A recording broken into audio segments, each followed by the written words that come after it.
Ассаламалейкум ағайын. Бүгінгі қиссамыздың тақырыбы әкесін ойлаған бала. Бір кісінің үйінің төменгі қабатында ағаш өңдейтін шеберханасы бар екен. Ол есік пен терезе жасап күнелтеді екен. Бір күні жұмыс істеп жатқанда электр қуаты өшеді. Ұзақ уақыт бойы күте жанбайды. Қасарысқандай сол кеште тапсыру керек болған бірнеше терезе бар еді.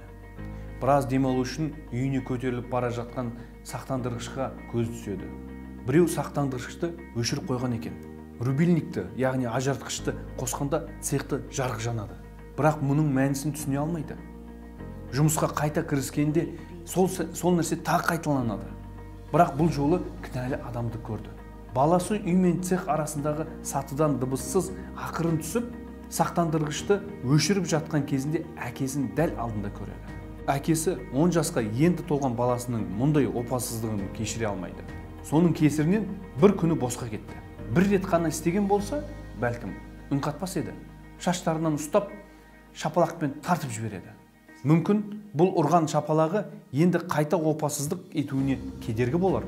Баласының көз жастарына қарамастан үйіне кіріп, әйеліне былай дейді: "Мына баланың мектепте кімдермен араласатынын білуіміз керек. Егер бос жіберетін болсақ, басымызға бәле болуы мүмкін", дейді. Кейіннен әкесі оңай жолын табады. Баласының еш қалдырмай ұстап жүретін күнделігінде достарына қатысты мәлімет бар еді. Баласы күнделігін көрсеткісі келмесе де тыңдамай оны оқи бастайды. Баласының ең соңғы бетте былай жазғанын көреді: "Бүгін түнде жаман түс көрдім. Цехта жұмыс істеп жатқан кезде әкемді тоқ ұрған екен. Әкем қауіп қатерден аман болса екен, мен қолымнан келгеннің бәрін істеймін" деп